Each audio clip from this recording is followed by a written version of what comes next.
Alright guys, welcome back to another episode of Crossing Swords. As always, I'm Andrew. And I'm not entirely sure that a conflated intro is going to be, too much this week. Yeah, it's difficult. I was trying to think of how to start the episode, and there's a podcast called, I don't know if you've ever seen it, Joe Politics Podcast. No, I'm aware of it. Or Pubcast, sorry, it's called. And I like the people on it, and I watch it fairly regularly. But he always starts it off by screaming, "Love podcasts, hate nonsense. Nonsense. It's the Politics Joe Pubcast, everybody." And he does it every single time, gets louder every time. And he even does it when guests are on, and you just see them sitting there going... It feels like it would be a bit inappropriate, wouldn't it? Yeah, but I sort of dig it, to be honest. He just owns it. Well, should we start like that? Well, I don't think we should just copy that. I think we need our own We slogan. need something. I mean, we do hate nonsense, but we should pick something else. Look, the great thing about that intro is you can't really disagree with it. If you love podcasts, it's most. I mean, we could say you should hate nonsense. Let's what's bigger than podcasts? Art in general. Yeah. So let's say we love art. Yeah. And we hate. I don't know. I feel that's too bigotry. pretentious. I don't know if I am into art. You are into art. I don't know. You like films. Yeah, I don't class. You that like as music. art. I mean, yeah, music I think is closer to art. But when I hear the word art, I'm like pictures on the wall. But that's where you're wrong, my man. That's where you're wrong. We've discussed art this is many the creative. times. For me, it's about output. what it makes you feel, and the word art makes me feel a picture on the wall. But art in film's itself a film. is about evoking an emotion. You can say a film was so good it was like art, but it's not art. Like when people say "hang it in the Louvre," it's like, but you can't do that, really. The Louvre. The Louvre. It got overused so bad, didn't it? Yeah. Like any time a half decent strike, it was like "hang it in the Louvre."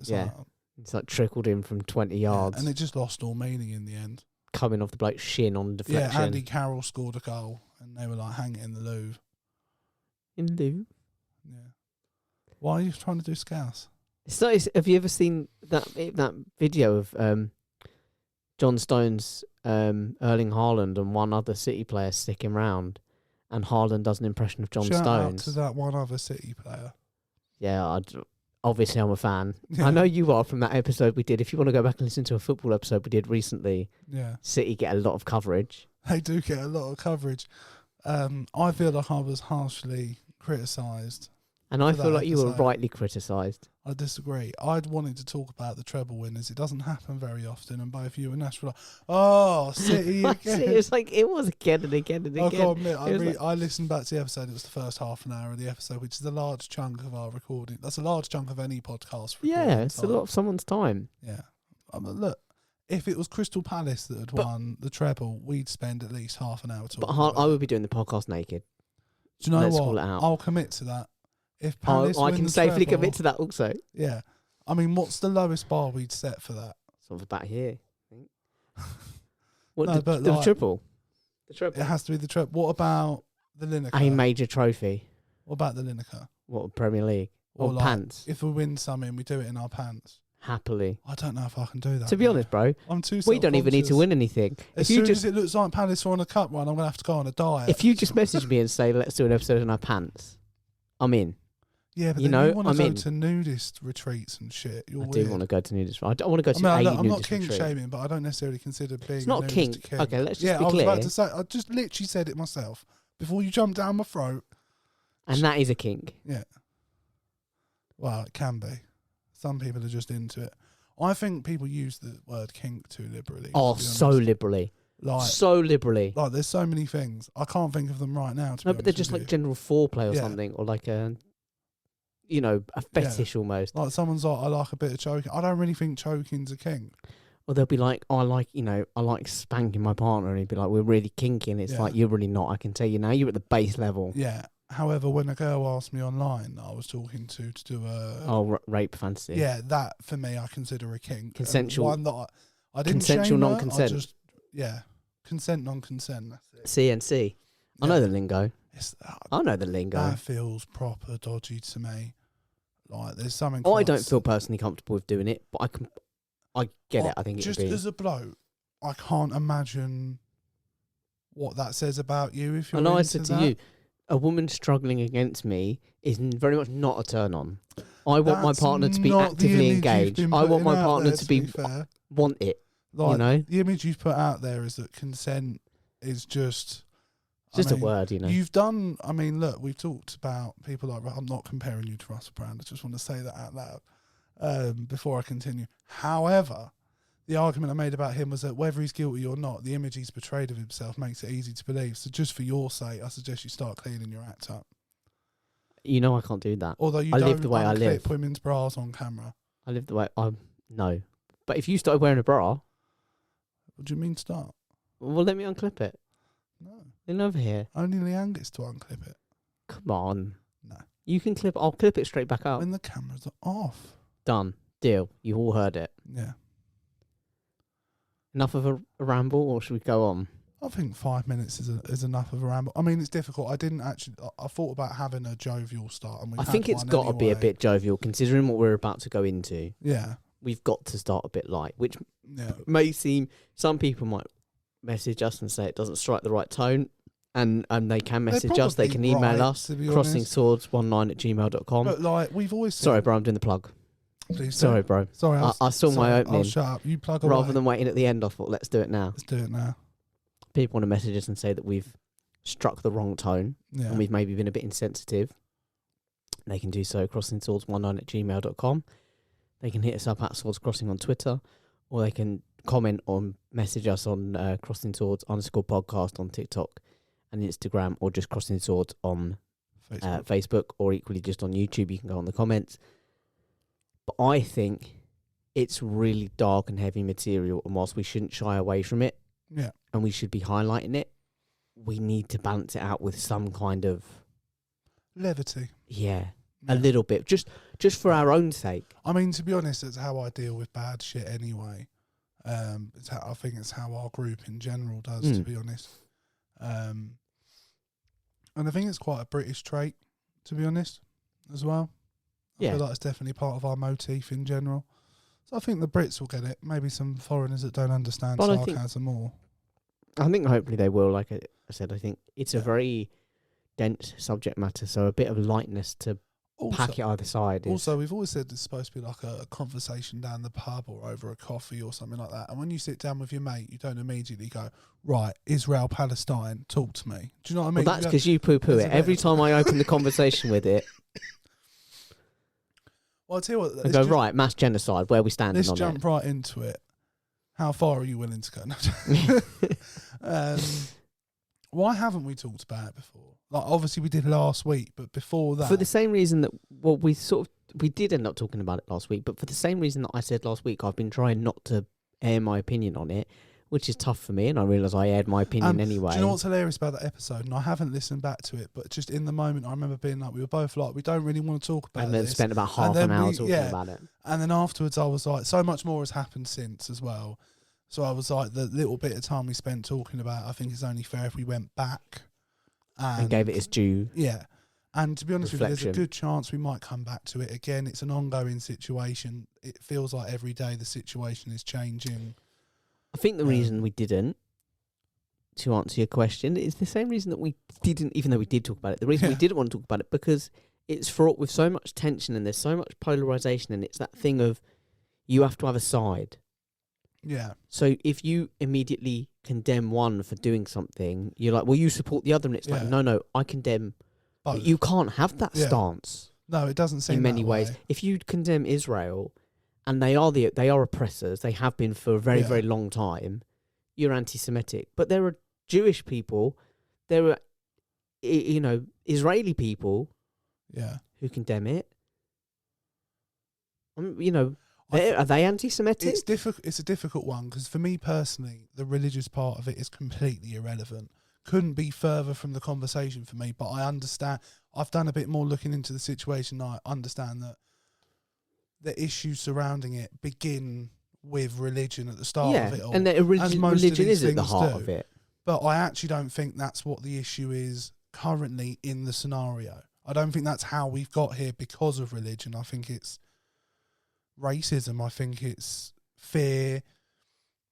I think it's all sorts of things, but you're absolutely right. The reason we haven't talked about it before, and we haven't even had that conversation before, I've just never bothered offering it as an option. I think you're in the same boat as me, I assume. For a couple of reasons. One, most of the sources I'd heard about it from before were from listening to stuff like Joe Rogan, to be honest with you.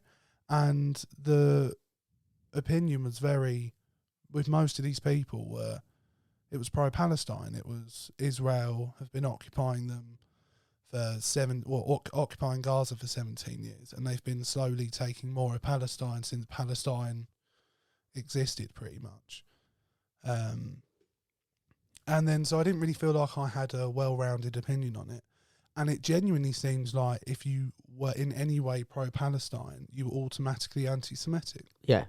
But I think most humanitarians are pro-Palestine. And let's be very clear, because this is something the media keep wanting to deliberately misportray. We're not pro-Hamas. No. That would be like, in a way, and in fact, there are a lot of parallels we can draw, so let's draw them if you'll permit me to. Please do. Would have been awkward if you said no and I just had to stop. Yeah, I'd be like, yeah, just shut your mouth. Yeah, shut up. Or if I was like, actually, I want to get in there first, the IRA. The fucking IRA, man. No, but the thing is, I heard someone make a decent point, actually, where they were like, admittedly, none of the IRA attacks were to the severity of this one, but we lost civilians. It was a consistent issue for a number of years. Not once was our reaction, well, we need to level Belfast to the ground. Do you know what I mean? Or we need to eradicate all Northern Irish people. No, but it's a bit like, the comparison is, it would be like someone saying, oh, do you know what?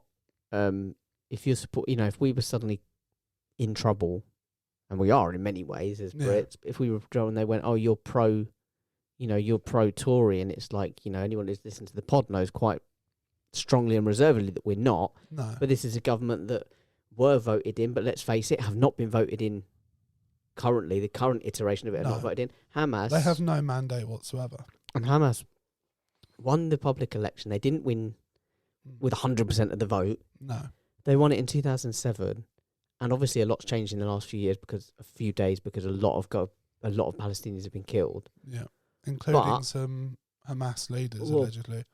But that's 16 years ago, that election. Yeah. 43%, over 43% of Palestinians, or in the Gaza area of Palestine anyway, not so much, I don't know about the West Bank, but in Gaza, 43% of them are 14 or under. Yeah. That's half of them are kids. None of them are even capable of voting. None of them were even a twinkle in their parents' eyes when Hamas were elected. Yeah. So there's no way they respect it. But if you force yourself on them, if you destroy their lives and their homes, and as Israel are doing, all you're doing is sparking the flames of future Hamas, of future terrorists, of future... Yeah. Because they're not terrorists to themselves. They're freedom fighters. Yeah. That whole one man terrorist is another man's freedom fighter, and all you're doing is fanning that flame. What feels really dishonest about, and what's interesting, is the coverage would have you believe that the majority of people are generally pro-Israel. And don't get me wrong, a lot of people are. But we've seen through the demonstrations, the marches... Huge demonstrations. I actually think potentially the majority of people actually do support Palestine in this situation. Condemn Hamas. Because who can sit there and watch children being bombed for nothing? They've not done anything. I mean, even adults. But it hits harder for children. It's easier to sell for children, even to racists. You can, you can look at it and go, well, yeah, but even for children, who can sit there and genuinely go, that's okay? But what annoys me is every conversation I see being had about it removes the last 17 years, let alone everything else, from the equation. That's not allowed as if to be part of the conversation. The entire conflict started with Hamas moved onto Israeli ground. Yeah, and it's fucking bonkers, man. I just don't get it. It's dangerous how much it's been accepted by the media. And then Can I just say this, by the way? Yeah. How'd you like that, internet? Me slagging off the mainstream media. I'm not part of the fucking system, thing is, though, my man. In these sort of situations, though, you can understand why people start believing in conspiracy theories. Because when you see this, because you only have to do a basic bit of research. It's all there. To see what's been going on. The last 100 years of history. And even, there's a YouTube channel I like, and I'll give them a shout out, called Kings and Generals, right? And I've always been into them because they do stuff about the Roman Empire, the Egyptians, battles that have gone on. The formation of Israel and Gaza. Yeah, and they just did one. Or Palestine. They did one over a year ago, so before any of this happened, that explained the situation. And then they've done one now of and they explained the attack that Hamas committed. Now, from what I'd originally heard about, it sounded like quite a small operation. They killed a lot of people, but in terms of they didn't make it sound like it was a massive invasion. It was a massive invasion. What, Hamas? Yeah, into it Israeli? was. They attacked cut through 7 different bits of the border. Sent paragliders over the boundary, and they invaded. They took 3 military bases and captured and killed shitloads of people. It's been a long time coming, and Hamas. The reason Hamas gave, and like I said, I want to make very clear through all of this that I condemn Hamas just as much as I condemn the Israeli Defense Forces. But they've said the reason they did it was that enough is enough. They have reached breaking point, and therefore they decided to actively fight back. They were no longer content with fighting to survive. Well, the thing they wanted to fight to live. They wanted to fight back. If you just look at the map, the position, just the Gaza Strip's in, let alone the West Bank and the rest of it. But the Gaza Strip is this tiny bit, completely, all of it's subsumed by Israel, but this bit in particular is it's that or they die. Do you know what I'm like? It's just a matter of time until Israel takes all of it. Well, and even then, Israel gave out the message to say, we're moving in on the north, so move south, civilians. You need to move south or you will get flattened by us, which is bad enough. Bro, so that's all irrelevant. But then they struck the convoys as people were moving south. Yeah. So it doesn't matter what the Palestinian people do in Gaza. They're going to be targeted. They're going to be killed because this is genocide and it's ethnic cleansing. It's either we're going to kill you, and those of you that are lucky enough to survive, you can't live here. We're kicking you out, and you're going to have to be nomads. If someone would have asked me in school, like after a history lesson, because a large part of your history lessons in school, particularly in secondary school, is around the Holocaust and things like that. And actually looking into this stuff, I remembered learning things like the Yom Kippur War and things like that. If you'd have asked me at that point, name a country in the world that's going to be committing genocide on this date, who do you think's going to be? A group of people. It would not be the Jewish or the Israelis. Do you know? It just wouldn't be. But it is. It's a mass. The Jewish people, and it's not funny, like, in terms of the argument of them having a level of fear and being under threat, that's a genuine threat. Their neighbouring nations are a threat to them and their existence. So I accept all of that. They have a legitimate reason to be fearful. Not of the Palestinians, though. It's the cycle of violence, isn't it? Just on a national scale. And I would like to think, if you came from a generation of people, and I've listened to a lot of Holocaust survivors online before as well, and there was one that James O'Brien interviewed a few years ago, and she was quite old, bless her, but she talked about forgiveness, and that's the only way forward. Well, I've seen a number of interviews now, maybe 4 or 5, with parents of children who were kidnapped and or killed, mostly killed, in the Hamas attack. These are Israeli parents. Yeah. And they've all said the same thing. They want it to stop. Do not use my child's death to carry out genocide. Do not let my child's death perpetrate death. Well, that speaks volumes, doesn't it? And they haven't necessarily said it in those words. Yeah. But that's been the message from every single one of them. Yeah.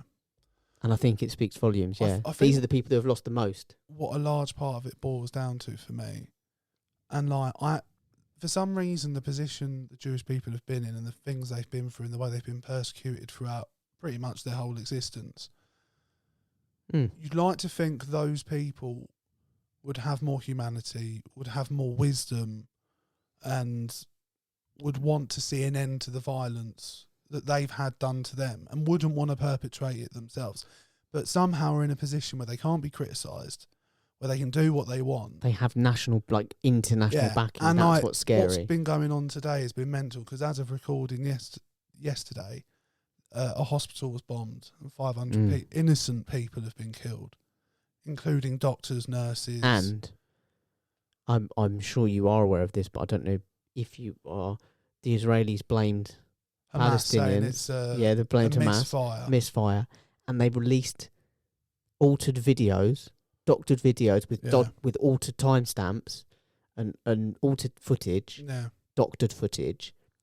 And because this is getting enough coverage and people know what's happening over there, and there's enough witnesses, and there's the fucking camera crews of every fucking nation in the world are somewhere in or around the Gaza Strip. Yeah. Unfortunately, they can't get away with it, and they deleted it very, very quickly after they posted it. Yeah. Very, very quickly. And like, I think I called him out last week as well, but I've always been a big fan of James O'Brien. But his approach to this scenario, like in the first week, I tried to cut him some slack because he wanted to take the emotion out of it and all of that, and I appreciated that. But today, in response to the hospital bombing, has basically been like, well, we don't know what's happened, and any speculation is conspiracy theory. And it's like, fuck you. They've bombed 22 hospitals before Israel, so it is one not out of the realms of possibility. They've killed thousands of Palestinians already, so why are you burying your head in the sand? Mm. And honestly, it's really fucking pissed me off. I don't know how much. I might give him one more chance, but to be honest with you, I'm really appalled. Like, honestly, I thought he was someone who gave a shit about giving an honest opinion, and he only does up until a certain point. Mm. And the thing is, the ridiculous thing is, if someone, like, say we made it big and someone went back and listened to this episode, we would probably get in shit for this episode. Yeah, which is mad. For the opinions, but like at no point have we said anything about their religion, and it's got nothing to do with them being Jewish. It's got 100% to do with their actions and their behaviour. And like at some point, you have to start asking more of yourselves. And like, say it happened to us. Like, say for example, the ridiculous example would be like if we were doing it to Wales. If we were just like, we're just going to slowly kill and take more of Wales, and then they decide to retaliate. You know, yes, we'd be angry. Yes, we'd be desperately angry for what's happened. But you have to find an end to it, and the end to it isn't to wipe them out. The thing is, I've wanted to say something quite controversial, and I know it's controversial. I know it's going to get kicked back. I'm going to say it because this podcast is a safe place. The internet, maybe not. No. But this podcast, this room, it's a chat in a pub. And if they take this podcast down, we'll start another. It's a chat in a pub. It's a safe place. I'll do it in your living room. And again, I've got to be very, very, very clear about this. I condemn. I don't condone what Hamas did. Yeah. I condemn it. It was horrendous. It was horrendous acts of violence and murder, and even the ones that weren't murdered. I mean, the Israelis were so desperate to take out the Hamas fighters that they actually killed their own hostages. Yeah. It's like, but when I look at what Hamas has done when they made that attack, I don't ever completely understand the taking of life. I don't ever completely understand the threatening of life, particularly of innocent life. But I get why they did it.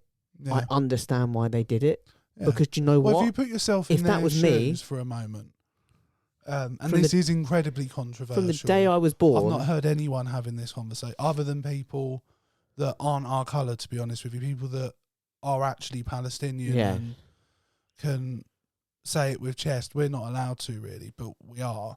But if I was in their position and your only option was to either just give up and die, basically, and let someone else, or take up arms and fight. Yeah, I'd like to believe I'd pick up arms and fight. I'd like to think I wouldn't kill innocent people, but at the same time, driven to that level of desperation, I honestly don't know. And you know, I really, really, really condone it, and I can't condemn it. I fully condemn it, and I can't fully get my head around the taking of life. I never can. But if your neighbours, your people in your country, the people that look like you, that have your beliefs and whatever, were being killed daily, innocent civilians, there would come a point, I think, where you'd go, do you know what? We're going to take your civilians and see how you fucking like it. Yeah.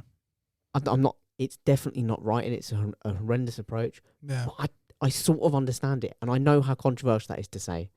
I know how the kickback I'm going to get. Obviously, they're at war, I would say. They are at war. But do you think genocide, a wider war in the Middle East will break out because of this? No, I think what's on the tipping point from my understanding of it, and I have done a little bit of research into this, is an oversimplification is that, look, the Middle East is kind of split between supporters of the West and America, and they don't necessarily have to be supporters, but Yeah. for want of a better term, supporters of the West and supporters of the Well, main the hilarious anti-one. thing is that because of Islam, and particularly in sort of the hardline Middle Eastern countries, they can't really be seen as friends with the West. But they get that that's where the bread's buttered. Do you know what I mean? They need to be trading with us. They need legitimacy. The main opposer is Iran. Yeah. Who have, a fraught tension with both of us, and dual citizens of UK and Iran are constantly being detained for political gains and political point scoring. Not even as soon as something happens, they're just being detained on trumped up spying charges. Okay. And all they want is something from the British government or the American government. Because everyone's spying on everyone. But speaking of spying, you mentioned last week that it wouldn't have shocked you if Israel had a hand in what happened. Yeah. I think it's more likely, not necessarily that they knew it was coming and did nothing. Yeah, I think because they knew they could use it. Do you know what? Having seen that video of the attack itself, of what they pulled off, like I said, it wasn't a small attack. They took a large chunk of land for a bit and then just nicely retreated. Some were captured, but they still think some of their forces could be at large in Israel. But they have been fighting a long time. They are clever. They do know what they're doing to a certain extent, the Hamas fighters. But I'm just sitting there talking like I'm an expert. But the IDF are one of the most well-funded and well-backed group Mossad in the world is notoriously one of the most efficient intelligence agencies on the planet. Yeah. So it's hard to believe that they didn't see something on their own doorstep. The line from Israel is that someone did know it was coming, but they didn't think it was a credible threat, so they didn't pass it up, and that's the official line. Do you think they're saying that because they know sooner or later it'll come out that? Well, I think you've just got to have someone to blame, haven't you? Because if they don't know, then it does. It looks bad. It looks really bad, and they lose a lot of credibility for not knowing.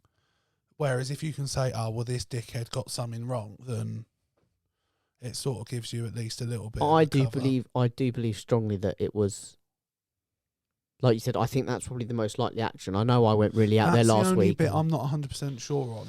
But having seen the sophistication of the attack and what they were able to do, it's either extreme negligence or deliberate negligence. Having said, well, that's it. I know last week I went out there and said, they might have done it themselves. Never truly believing it, but just saying there was a chance. Yeah. I do think the most likely option is that. Yeah. They knew it was coming and they thought, no, this is our opportunity. And what's the West, for want of a better, has backed them perfectly. Every time they're questioned on it, they're saying, is it right that Palestinians, innocent civilians, are being killed? Yeah. Convoys of refugees that are being told you need to flee are being killed whilst they're fleeing. Yeah. Hospitals now being told, and everyone's response is, Israel has a right to defend itself. Yeah, I mean, Sakir Starmer's flip-flopped on that this week, hasn't he? Yeah, it's not good. So, like, when he was first asked about it, they said, look, they're cutting off food, water supplies, electricity. What do you think about that? And he was like, well, I think they have every right to do that. Didn't say follow international law at that point. And then as soon as he saw the outrage from the public was at a certain level, he suddenly went, all international law must be followed and we need to make sure all humanitarian aid can get through to the Gaza Strip and blah, blah, blah, blah, blah, blah, blah, and all of that. Or maybe we should just stop bombing the shit out of them. Well, that would help. Maybe. Yeah. Apparently reports that they're using white phosphorus as well. Yeah, they've done that and they've done it before. It's not the first time. No. That's the thing. None of this that's happening. Well, like the bombing of the hospital. Is the first time. Isn't the first time. No. So, like I said, it's the 22nd hospital in like a short period of time they've bombed. No, none of this is new. No. If you've been paying attention, and none of us have, because we all want to bury our heads in the sand on this situation. Look, to be honest, I think that's the truth. Involved. I think that's another part of why I've never talked about it before. Part of it was not knowing enough. Part of it was fear, but the other part was just I don't think there's a solution to it. Like I think sadly the Israelis are going to invade the Gaza Strip, and I think they're going to kill a lot of people in pursuit of Hamas. Whereas I think what it actually is just an attempt to ethnically cleanse that area.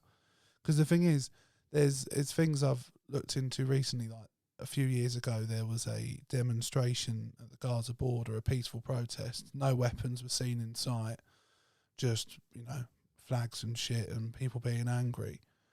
And the Israelis just started picking people off, just shooting them down like it was nothing. They didn't do anything. They weren't attacking the fence. They weren't trying to cross. They were just demonstrating the treatment they'd been receiving, and they just got treated like animals. And that's when people like James O'Brien go on and go, the barbarism of this attack, and it's like, yeah, it's completely barbaric, but it's in response to barbaric behaviour from the Israelis. Yeah. And what worries me is I don't think we'll do anything properly to intervene. I think we'll say, we condemn this behaviour, but I don't think we would take any actual steps to stop the Israeli killing them. No, there is no answer to this necessarily. And the thing is, I don't know what you could actually do to intervene, to be honest, bar sending in your own forces. We're not going to... to be honest with you, I'm not going to advocate for sending our soldiers over there. We're not going to solve a century-old geopolitical argument here on this podcast. I think the only solution is either annihilation or forgiveness. If you take any middle ground on this, you just lead back to the same scenarios over and over and over again. Why do you think that Russia's movement on Ukraine in defence of fishing out Nazis and freeing the people of the Donbass region who were held, by this Nazi-ish regime has been condemned in a way that Israel's attack on Palestinian people in the Gaza Strip in defence of rooting out Hamas has been not just not condemned, but supported, backed? I think in the case of Is it Russia, because we always hated Russia? Yeah, and I think it's an easy sell. It's not a difficult sell, is it? You just go, well, it's Putin, in it. It's a dictatorship. Because they're not one...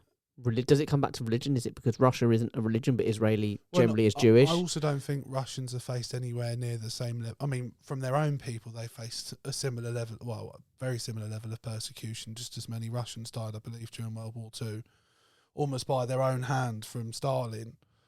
But in terms of persecuted over the generations, I don't think anywhere near to the same level.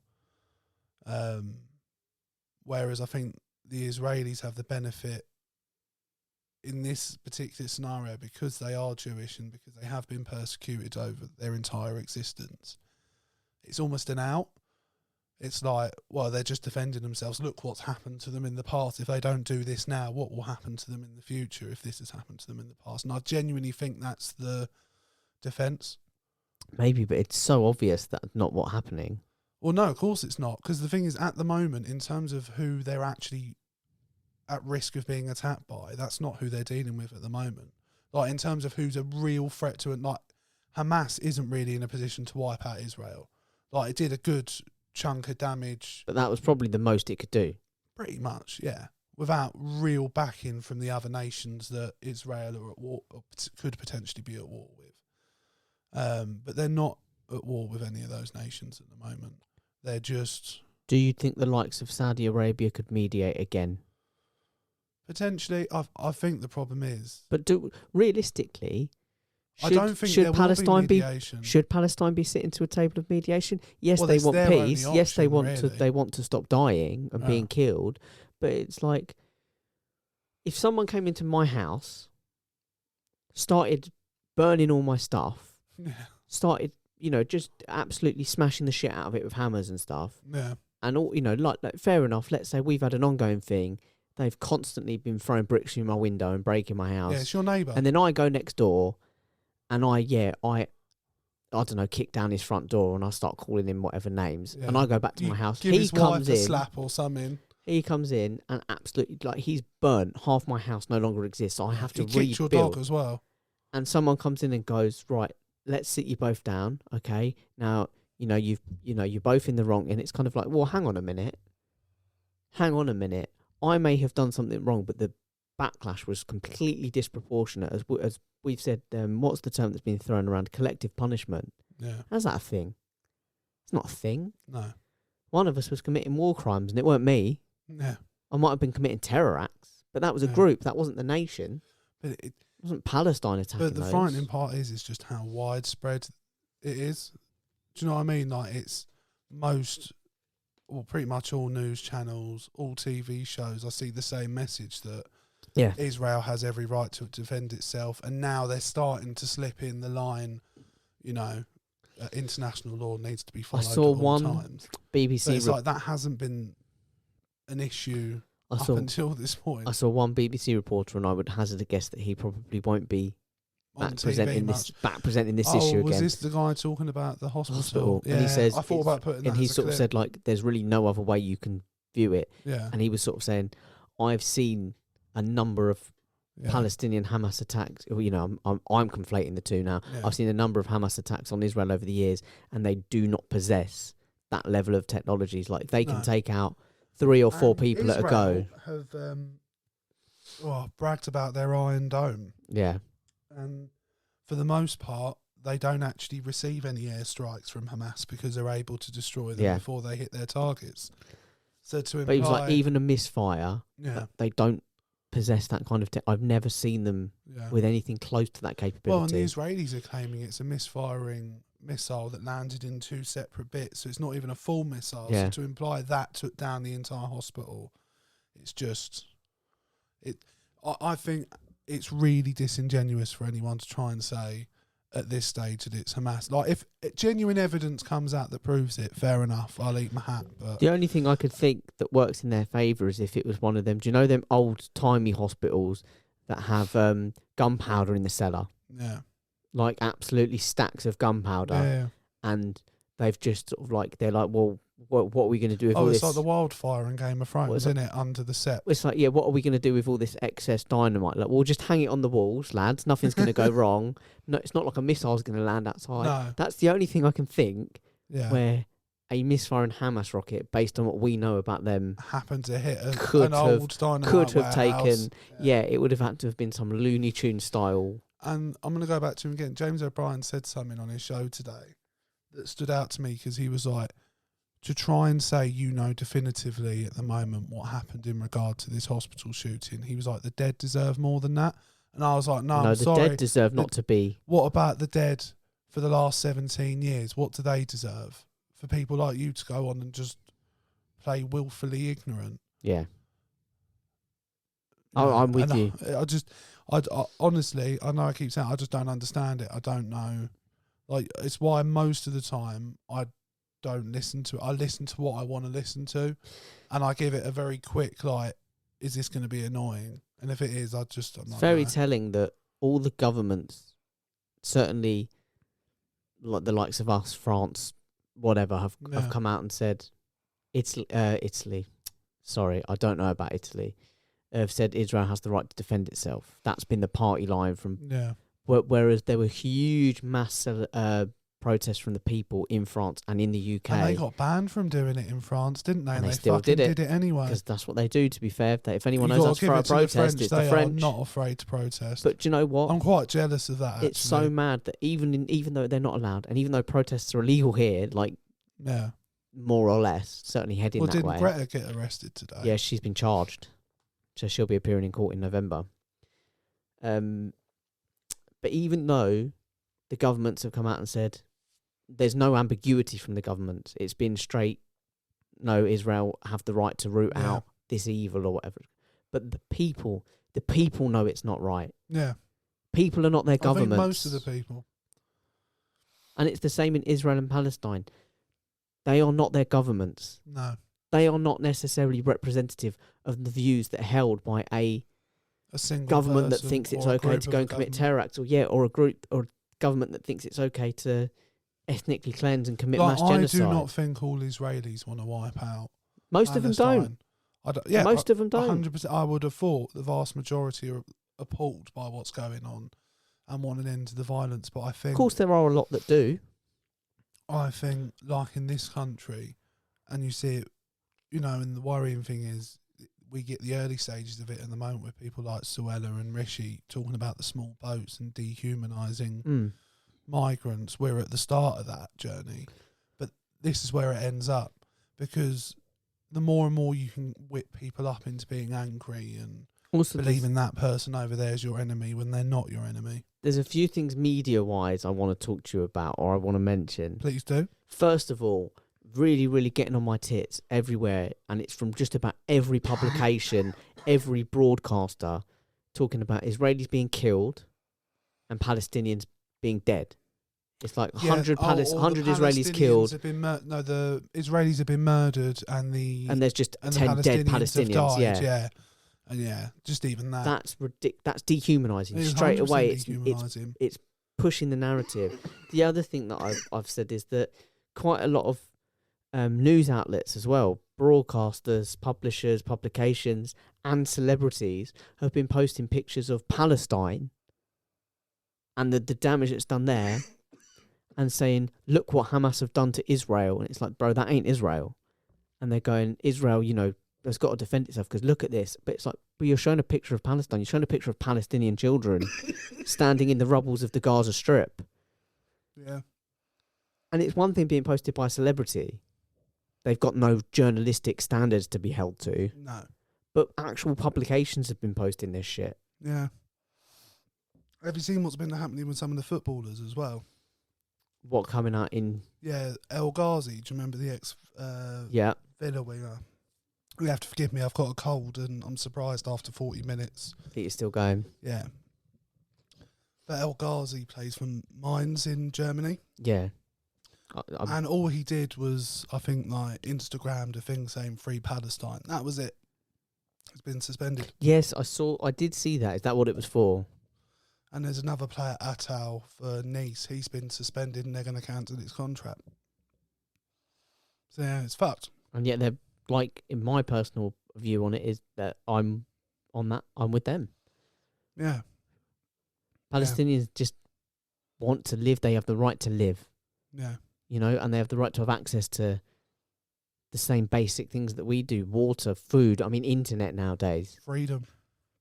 Just not having to worry about being bombed to fuck just walking down the street. Well, and the thing is, the Israelis have been like, oh, well, we're giving them warning. We're telling them to move from this bit when we bomb it.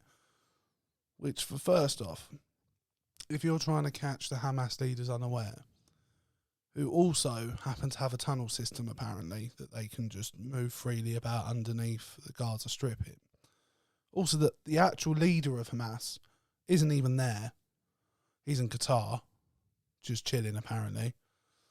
So, if you want to cut the head off the snake, you don't really do it. You've got to go to the head. You don't actually bomb a hospital somewhere miles away from where the actual leader of an organisation is. But anyway. But yeah, it's fucked. And I don't get how we've got here. I don't get how we move forward. I think, sadly, it's only going one way. My solution would be you have to find a way forward together, I think, sadly. I think you have to get rid of Netanyahu by the looks of things. 100%. And the entire defence secretary, the fire defence board. 100%. Yeah, I think you need a new leadership structure.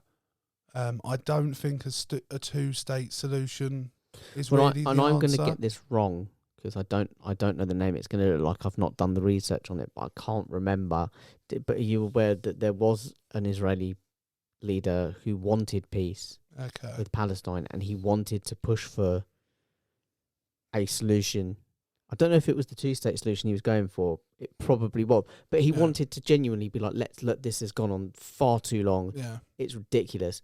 Palestinians are being injured and killed every day. Israelis are being killed and injured every day. It's very disproportionate, but that's beside the point. Yeah. It's like, this is ridiculous. We got to find a solution. And he was killed he was shot dead by an Israeli because they were like, no, we don't want peace. And there are people like that. No, and I think the problem with the two-state solution is now, with what is the two-state solution for people that don't know? Well, to my knowledge, it would be a situation where there is a free, independent state of Palestine and a free, independent state of Israel living essentially side by side as neighbours peacefully on equitable terms. I don't think that's possible now for a number of reasons. I think, one, it's gone on too long. Too much damage has been done, particularly to the Palestinians, to be honest with you, because I don't know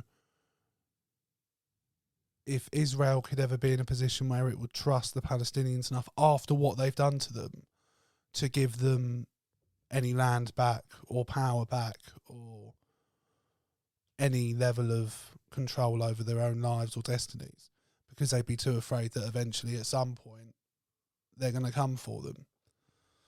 So I think you have to find a way of melding the two, I think, and treating everyone equally, and that it doesn't matter whether you're Islamic, Palestinian, It's all very Jewish, much of an ideal, though, isn't it? but it's that, or it is what we're having at the moment, which is one side killing the other. But I think what we could have at the moment is sort of a little bit like what's going on in Russia. Look, you and I both know, same as is going on in Russia, we're never going to really intervene because there's too much at risk. Because, like as I was sort of saying earlier, like in the Middle East, the main anti-American, anti-British thing is Iran. Yeah, They have their supporters, and if it all does boil to a head, they're going to get involved. We're going to get. It's going to be a big thing. And Yeah, Iran are a nuclear in a lot power. of these situations, these nations become puppets or like pawns on a board for the bigger nations, which, to be honest with you, in reality, we're not really amongst anymore. And we're mainly talking about America, China, and Russia. Because they're a power, a nuclear power, we're definitely not going to want to risk it. No. So what's going to happen is, but we could do what we'll do with Russia. We could just at least publicly condemn it. Yeah. Supporting it is just the furthest thing from being okay. The problem is there's no way on God's green earth we support the Palestinians in any real way. Like if Israel invades the Gaza Strip and there's no way we'd ever send men in. No, but we could condemn them. it. We could publicly condemn it. Yeah, but that doesn't really... No, it doesn't do anything. It doesn't do... I know it doesn't do anything, but it's a step up from supporting it. Yeah, it's the bare minimum we should be doing. It's the step up from supporting it. We talk about before, a very common... How far do you think it needs to go for governments to actually turn on it? After the bombing of a hospital, it can't. No, because they're quite happy to just deny that it's even the Israel... They're happy to buy the Israeli lie. Yeah. Yeah. Look, it's baffling that we know we're never going to get... but we've talked about... Sorry, I've lost the thought, but it's come back to me. It's come back to me. It's a question that comes up in a lot in European history, in European modern history. Where we talk about what happened to the Jews in Nazi Europe, and we say, how could it have happened? How could it have happened? We're living it. Yeah. We're living it. And a nation... We're watching it happen again. A group of people, a minority group of people, are being cleared out of their homes, and the ones that aren't able to get away are being killed, and half of them are being killed while they're trying to get away. Yeah. Innocent people. Or just killed indiscriminately. And not only are we not doing anything, and I don't mean you and I, the people have made themselves very clear, but as a world platform, we're all standing on the balcony clapping them and applauding them and going, well done, you did what you had to. What do you think we can do as regular people in this sort of situation? I mean, for us, I feel like we're doing what it is we can do. We're putting our opinion out there. Keep fighting the message, yeah. I mean, take up arms and go over there, I suppose. Like, I actually wouldn't be shocked if we got some sort of warning from YouTube for this episode, to be honest with you. Yeah, probably. But then part of me's like, we're not really big enough to get that sort of reaction. But who knows?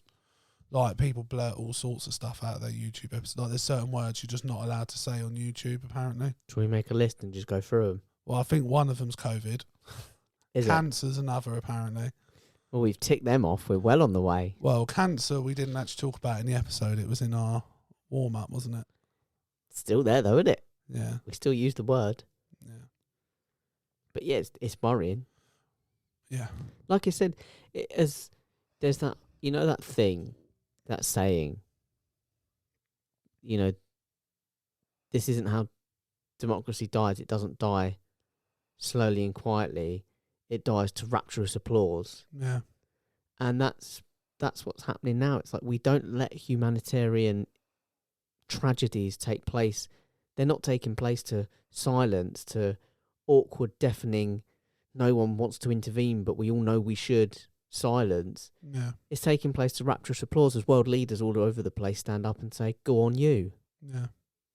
It's sickening. There's a line in, and I think I've probably talked about the film a fair bit, Kingdom of Heaven, and he's defending Jerusalem, and they're vastly outnumbered by the Saracens, and Which is odd, really, because you're only meant to have 15 in a rugby team. So for them to... But back in those to have days, more, they were rolling around about 200k strong, basically. Yeah, unlimited subs. And he's got like maybe 2,000 men at his disposal, and he's like giving them a pep talk, and he's like, none of us...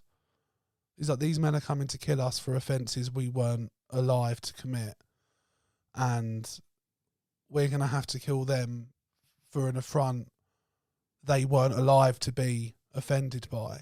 And that's what these situations always boil down to. Israel is fighting over things that happened over generations ago and killing indiscriminately for issues that happened generations ago. And it's at some point, something has to change. Do you know what I mean? Eventually, we have to try and learn a lesson. But ultimately, obviously, we're saying we're looking at the future and saying Palestine need to not, try and kick back. But ultimately, that's an if and a when. The first step is it's all the ball's in Israel's court. Israel needs to stop. Yeah. Killing people, oppressing and killing and committing genocide. Take their foot off the throat of Palestinians. Yeah.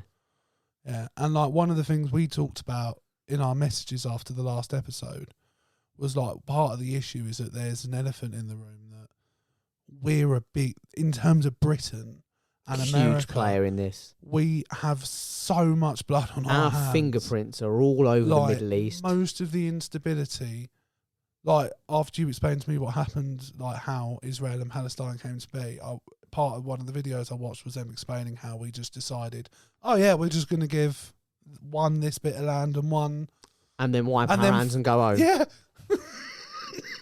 But besides that, the rise in terror has come from our actions and the Americans' actions driving the Middle East Russia. Middle East to a level of desperation and anger. The reaction is terrorism, and I think we are directly responsible for the rise in terrorism. And it's important we say that because we've been very critical of Israel in all of this, and we are, in my opinion, just as responsible as Israel are for what's going on at the moment. Yeah, our fingerprints are all over the problems in the Middle East. And we've just decided, and I think that plays a part of why we're not doing anything now, because we're like, well, we sort of fucking caused this, and we're just going, yeah, let's just hope it gets better. But to use your analogy, maybe we've made our point, maybe it's been done to death, but to use your analogy of, the foot on the throat, it's like they've got their foot on the throat because they're saying, if I didn't have my foot on the throat, they'd be stabbing me they'd be getting me back. And then underneath the boot, the person of Palestine reaches up and punches the shin or punches the knee or something, and the Israeli rather goes, see, imagine what they'd be doing if my foot wasn't on their throat and they were free. It's like, no, dude, if you're, they're doing it because your foot's on the throat. There's like You'd probably find quite quickly the Palestinian people wouldn't be particularly interested in Hamas if you stopped killing them. Do you know what I mean? But that's, I know, I messaged you, didn't I? And I said that what I worry about is in 10, 20 years, when the ones that are quite young kids now grow up a little bit, the only thing they know is oppression. Yeah. Everyone they've ever loved, most of the people they've ever loved has been killed. Their home's been killed. They're constantly under threat of death. Of course they're going to turn to terrorism, for want of a better term, in this, because I think it's too nuanced to call it terrorism, because I think there is an element of freedom fighter, even though they are terrorist actions. I think that's fair. There is an element of freedom fighting, so it is very nuanced, and God, I'm really putting the controversy out there this episode, aren't I? Yeah. But you've gone full... Why wouldn't they turn to that? Why wouldn't they want to fight back? Yeah, and I think anyone who can't at least acknowledge that if they were in that situation, they wouldn't feel the desire in any way to lash out at the people oppressing them. You see half these dickhead gammons in the sections of the Daily Mail pages. They think they'd go and fight for Britain, fighting the small boats coming in. Yeah, I'd get up and I'd fight again, and World War II and Spirit and all that. Yeah. What would you do if, let's put the shoe on your foot then. You're a Palestinian right now. What's happening right now for the last, however old you are, you could be 50, 60. This has been going on a long time. If you were lucky enough to make it to that age as a Palestinian. Exactly. all your friends, they didn't make it. Yeah. Because there aren't that many, but like I said, 43% of the population is 14 or under. Not 16 or under, not 18 or under, 14 or under. Yeah. It's what would you do? Also, by the way, can we give a shout out to the woman, the story of the woman who, is it Doncaster? I'm going to get it wrong. But there was like some paragliders. Oh, and did she think that we were being invaded by Hamas? Yes. Oh, for fuck's sake. I paraglided. I'm not a Hamas. Do you know what she? Know what I mean? Do you know what she lamented the group of paragliders as well? And I don't know why this is my favourite part of the tagline. She called them selfish, as if like that's selfish of you to make me think Hamas were attacking us. There's a level of stupid sometimes. Like a woman put on one of our local Facebook groups, and my sister sent this to me.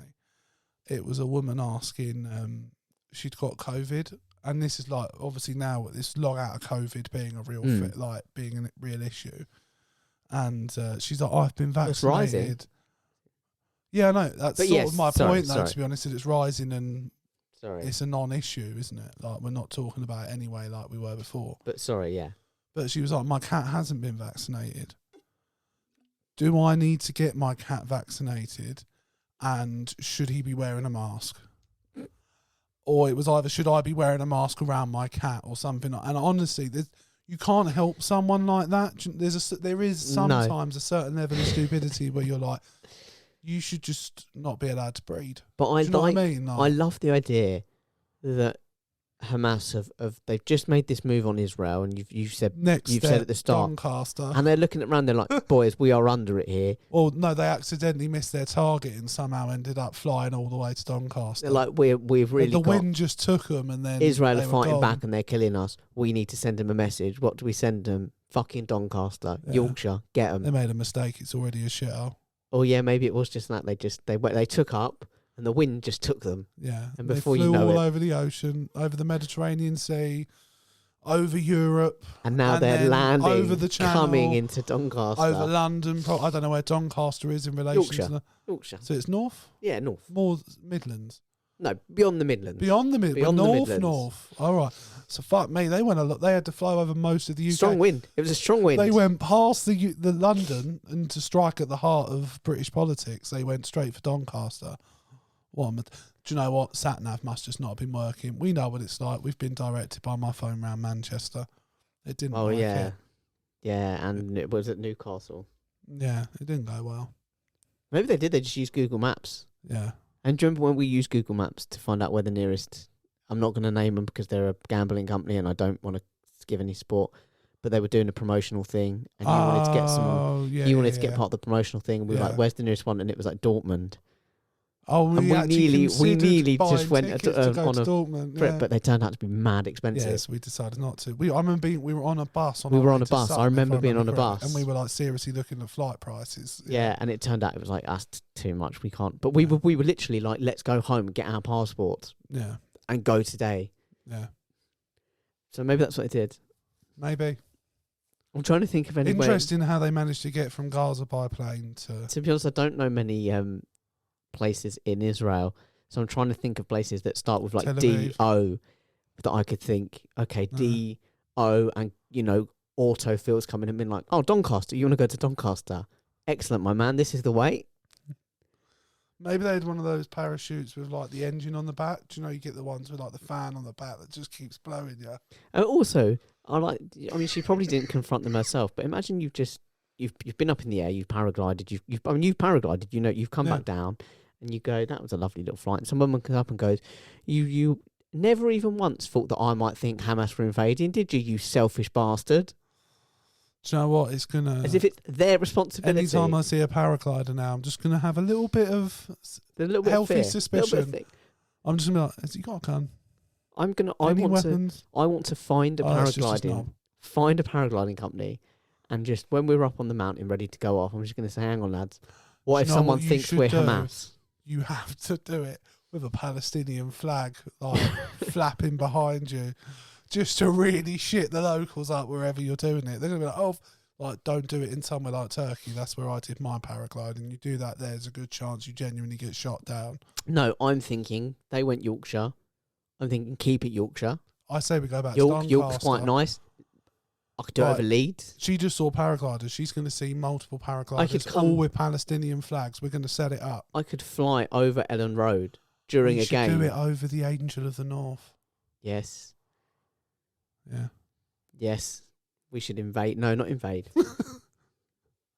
I mean, imagine that. That was a good. It was like in the seriousness, and obviously we've got quite dense and dark, but there is some light stupidity that's come through. I mean, it's funny, but it's not. It's Richard Madeley. Oh, I saw. He's a fucking. He's Alan Partridge. I've said it But before. a cunt version of Alan Partridge. Yeah, like not funny because he's actually serious. Yeah. So here's a clip of Alan Partridge. Richard Madeley. Not Your family just needs to stop. Your family connections in Gaza. Did you have any indication of what was going to happen 10 days ago, 2 weeks ago? Was there any word on the street? In Gaza? Not.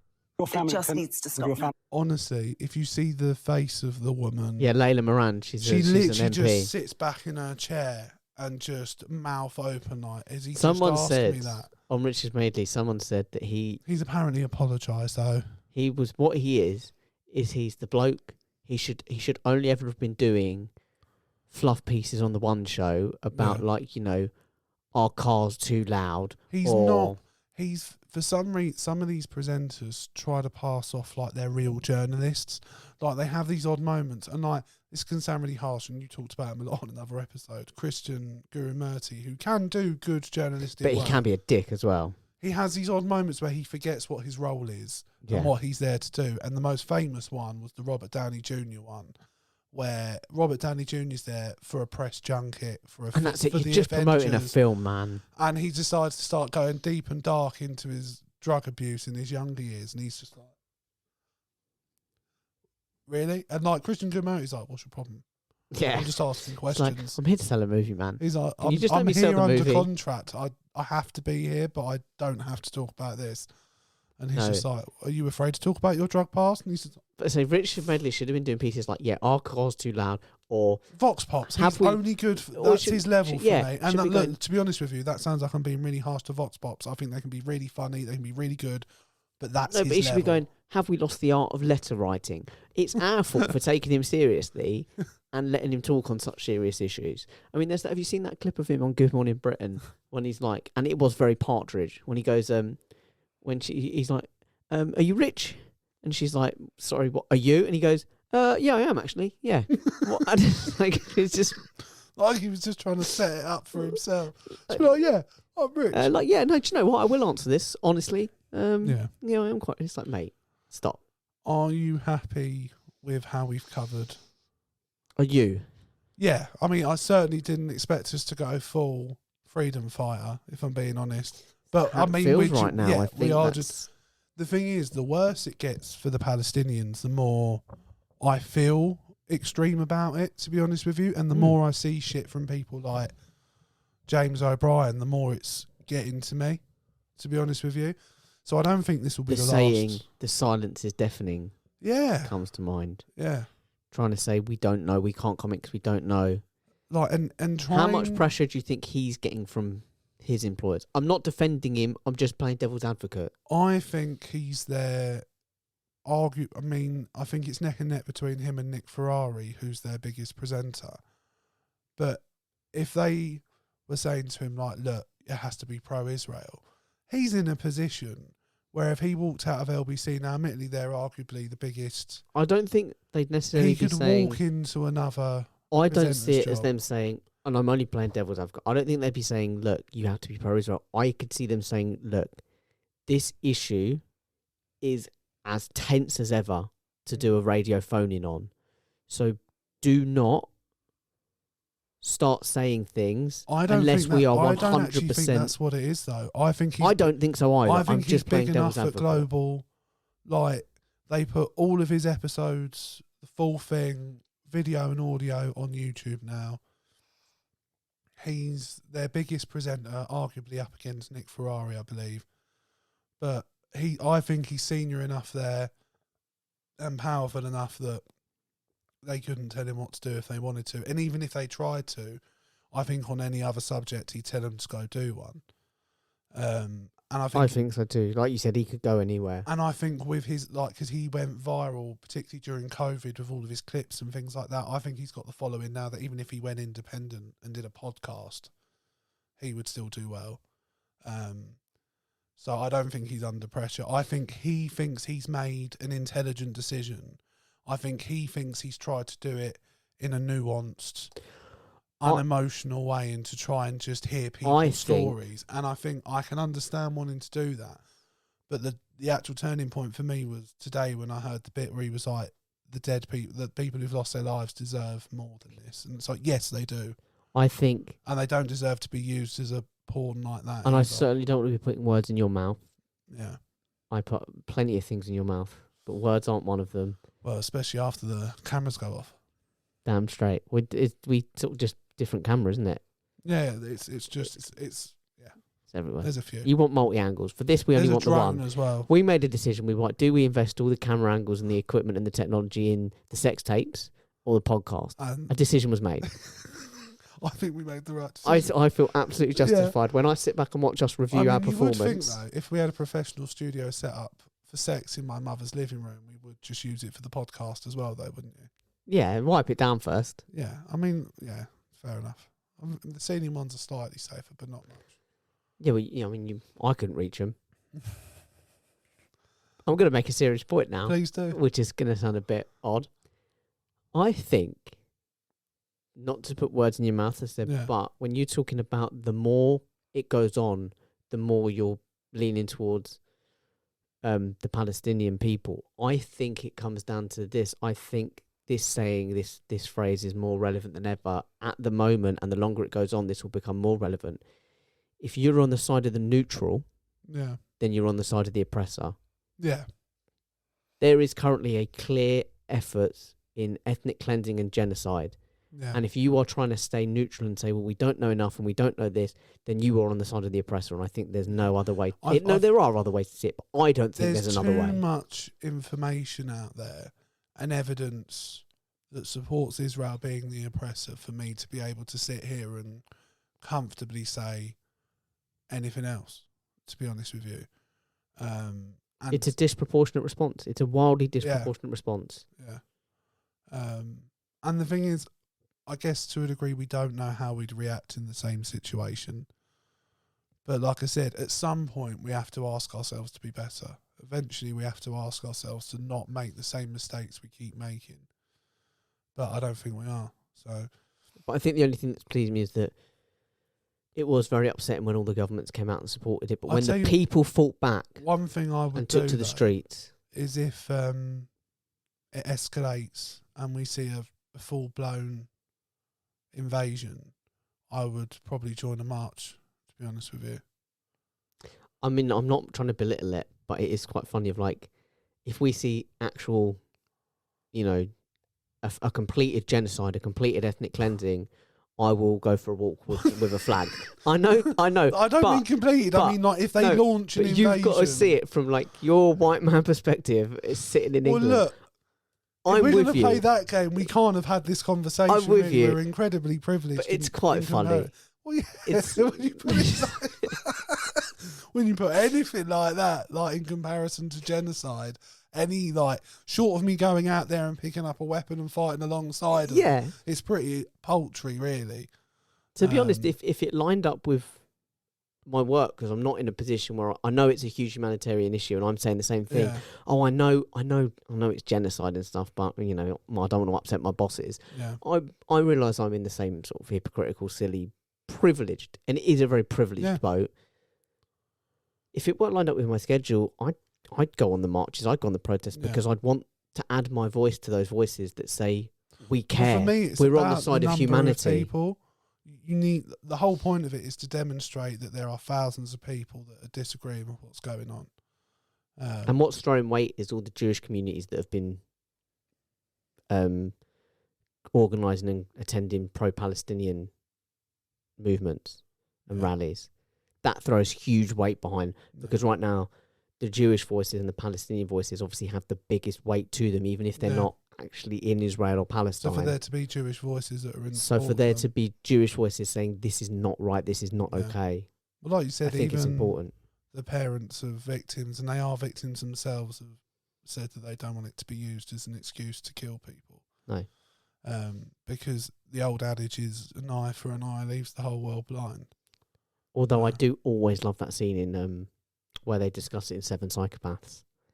I have seen that film, but I've only seen it once, so I'm not as familiar. Because he's like, I know I've only seen it the once, but then he's like, an eye for an eye leaves the whole world blind. But that's not true, is it? Because there'd be one guy hanging around with one eye, and he'd just hide in a bush or something. Like, he just wouldn't, how could anyone get him? They're all blind as well. I mean, yeah, apart from the one guy, the whole world would be blind. But an eye for an eye is... Yeah.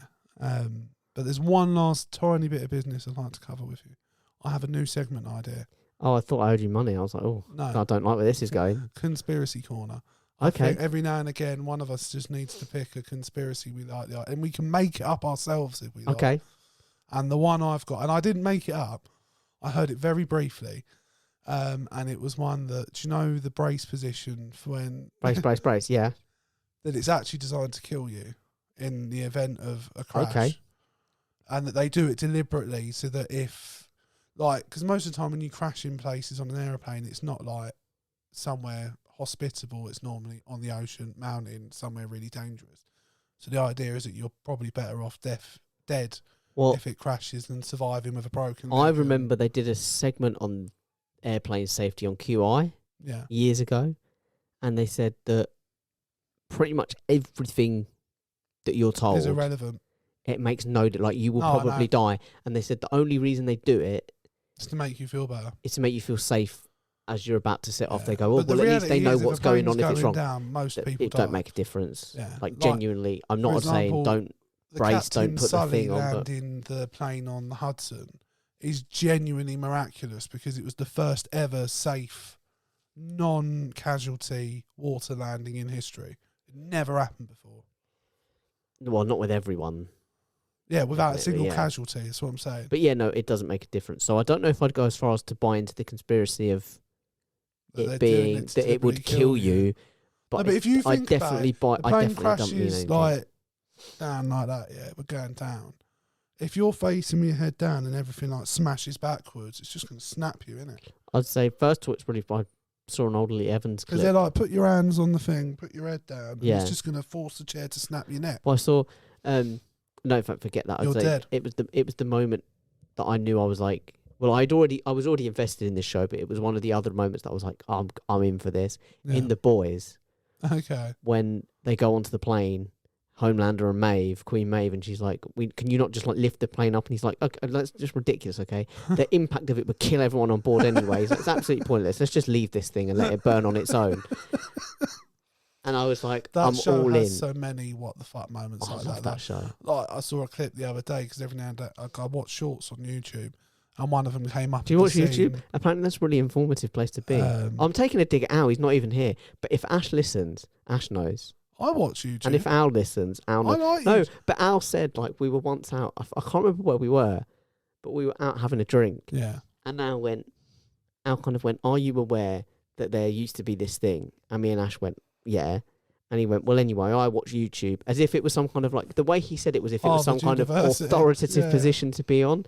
And we just leapt on it. And ever since then, it's been a trigger for me. When someone says, I watch YouTube, I'm like, oh, well, shit, we've got a doctor over here. Yeah. It's all because of Al. That's fair. And he doesn't even listen. No, I mean, we can't really disparage YouTube. We're on it. But anyway, sorry, you watch YouTube. Yeah, I don't know. I forgot what I was going to say now. Just talking about Schultz and The Boys. Oh, and it was the scene where Homelander decides to push the girl that was going to commit suicide. Yeah, jump. Yeah. No, I don't want to anymore. I'm not asking. Yeah. Jump. That's it's so terrifying. Yeah. He plays it so well. Anthony Starr is brilliant in that role. Agreed. Brilliant. Like, he's the kind of role where like I'm scared of him. If I met him in real life, I don't think I'd be able to approach him. It's one of the reasons why I don't like David Tennant, because one of the first things I ever saw him in... Purple Man. I don't know what it was Jessica called. Jones. No. One of the first things I ever saw... He's good in that. No, a long time before that, he played a psychopathic killer where he like seduced this woman. She then broke up with him. He ends up getting with her sister, stalking her, and then it like he kills her sister. He starts killing. It's like he was really. I think I've seen that show. Is it Coronation Street? Could have been. Maybe Hollyoaks. It's got very Hollyoaks vibes. It was it? Hollyoaks After Dark, I think. It has got very Hollyoaks vibes. There's a lot of sex scenes. I said this to. I know this isn't like nothing. We're just sort of like waffling to finish now. I appreciate that. But I said this to someone the other day. I was like, I genuinely think if you and me, and I'll say it to you, if you and me sat down and we tried to write a parody of Hollyoaks, I genuinely think we'd just have written. Hollyoaks we'd have just written a hit soap. Yeah. We'd just have a successful soap opera on our hands. Yeah. We would parody the fuck out of it. We'd be hired as writers of Hollyoaks. We would just be. We would give that to a studio and be like, "That's a really good soap strip." Like, no, it takes the piss. Like we've hit all the. They're like, no, you've hit all the marks. No, you've got it all. Yeah, you've got betrayal, murder, perfected. You got the cheating. soap opera. I mean, they're all sleeping with And each we're other. just No, like, we just fuck. we tried. Yeah. We really tried. Yeah. I heard a great game as well, by the way, on the radio when I was driving on Sunday, and it was the Ed Gamble and Matthew Crosby show, and they played a game where someone had written in 4 fake and 4 real episodes of Midsummer Murders. Okay. And they are ludicrous. And they had to guess which was real and what was not. They are ludicrous. We should play a game of that at some point. I would love to play something like that. I think that's something for you to organise I'll be well up for a it. Midsummer Murders special. I'll be well up for it. Yeah. I can just go back and listen to their show. Would it be inappropriate Get if the I thing. just keep saying, was it the black guy? Do you know what I mean? Not in Midsummer. Okay. This is British telly in the middle of the day. Yeah. There's like 3 black actors on the whole.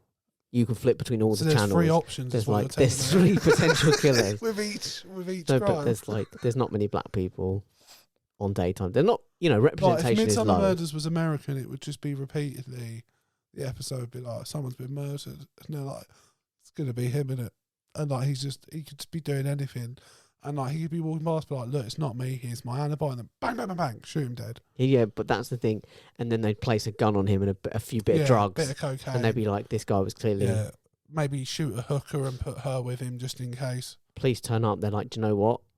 We didn't even know this was a film set. No. We didn't know you were filming something. No, they just killed some We poor saw actor. a black man, we knew he was armed. Yeah. He wasn't armed. No, we knew he was armed. Yeah. Look, the gun's there. It's got his prints all over it. Yeah. Okay?